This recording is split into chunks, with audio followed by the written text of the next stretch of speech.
नमस्ते, my self Ritika. आज की प्रैक्टिस में हम करने वाले हैं हमारी थर्ड चक्र की प्रैक्टिस, जो है नेवल चक्र और मणिपुर चक्र। इससे प्रैक्टिस करने के पहले हमारे जैसे एग्रेसिव अगर नेचर है, नेगेटिविटी बहुत ज़्यादा आती है, कॉन्स्टिपेशन की इशू है या डायबिटीज़ की इशू है, तो आप उसे ठीक करने के लिए इस चक्र की प्रैक्टिस कर सकते हैं। ये चक्र हमारे ब्रेस्ट बोन के नीचे और बिहाइंड द स्टमक शिफ्ट रहता है, जिसे हम रेगुलर प्रैक्टिस करके अपनी इन सारी चीज़ों से निजात पा सकते हैं, जैसे कॉन्स्टिपेशन रिलेटेड इशू या फिर डायबिटीज़ की प्रॉब्लम, लैक ऑफ कॉन्फिडेंस। ये सारी चीज़ें हम इस आसनास की प्रैक्टिस से कम कर सकते हैं।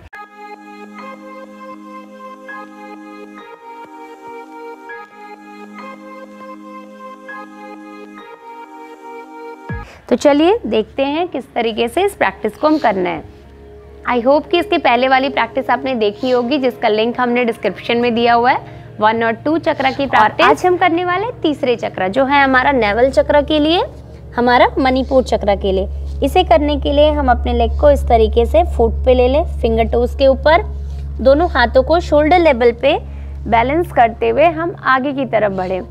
फ्लैट को फुट कर दें, पूरे लेग को, एड़ियाँ जुड़ी हुई, दोनों हाथ हमारे सेंटर लेवल पे।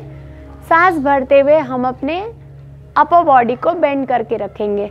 नेवल के ऊपर का पार्ट पूरा बेंड होगा आपका। इसे कोबरा पोज कहते हैं। Cobra pose, Bhujangasana. Minimum 30 second इसमें रुकें।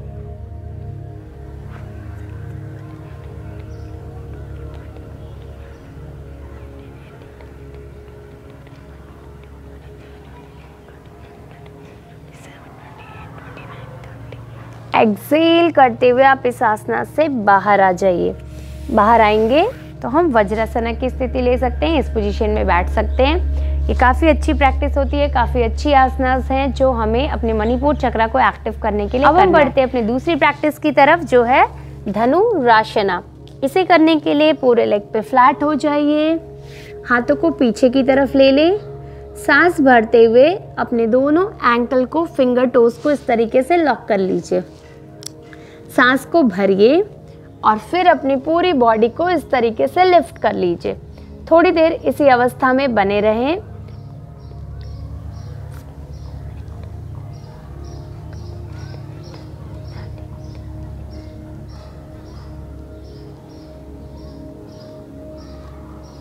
और फिर मिनिमम 30 सेकेंड रुकने के बाद हम इस आसना से बाहर आ जाएंगे। चिन को मैट के ऊपर ले लें, थोड़ी देर खुद को रिलैक्स कर लें और सारे आसनास की आप रिपीटेशन के साथ प्रैक्टिस करेंगे। अब हम मूव कर जाएंगे अपनी तीसरी और लास्ट प्रैक्टिस के लिए, जो हमारी नेवल चक्र, मणिपुर चक्र के लिए हम कर रहे हैं। इस तरीके से मैट पे लेट जाइए ऑन स्पाइन। हमारी जो तीसरी एंड लास्ट प्रैक्टिस है मणिपुर चक्र को एक्टिव करने के लिए, वो है हमारा अर्ध पदासना। धीरे से अपने लेग को 90 डिग्री पे लीजिए। लेग को 90 डिग्री पे ले लें। अब अपने लेग को बाहर की तरफ पॉइंटेड कर दीजिए, स्काई की तरफ पॉइंटेड करके 30 सेकेंड तक इसी पोजीशन में रुकें।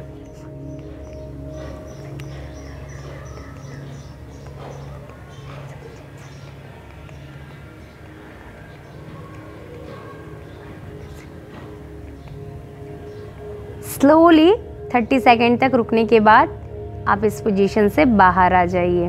धीरे धीरे अपने लेग को नीचे की तरफ ले जाएं। सेम राइट साइड से करें। सांस भरते हुए लेग को धीरे धीरे ऊपर की तरफ लेकर जाइए।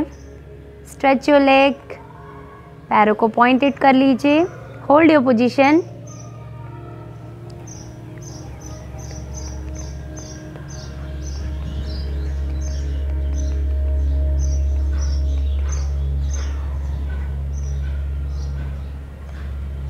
थर्टी सेकेंड तक रुकने के बाद हम इस आसना से बाहर आ जाएंगे। धीरे धीरे इसकी प्रैक्टिस रिलीज़ कर लीजिए और याद रखें। और लास्ट में दोनों लेग को आप इस तरीके से 90 डिग्री पे ले लें, पॉइंटेड करके रखें। से भी हम कंप्लीट पदासना कहते हैं। स्ट्रेच करके रखनी है दोनों लेग को पॉइंटेड। 30 सेकेंड तक हम इस पोजीशन में रुकेंगे।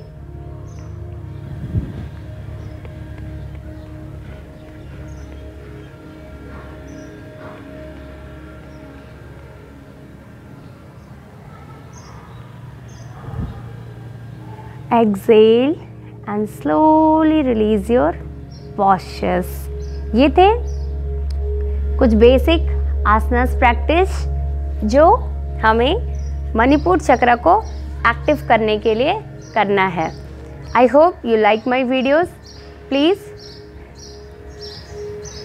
Be safe in your house, wearing mask and घर बैठे बैठे योगा की प्रैक्टिस से खुद को स्वस्थ और हेल्दी रखिए.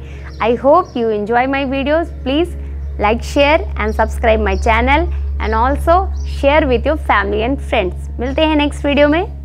Bye bye, take care.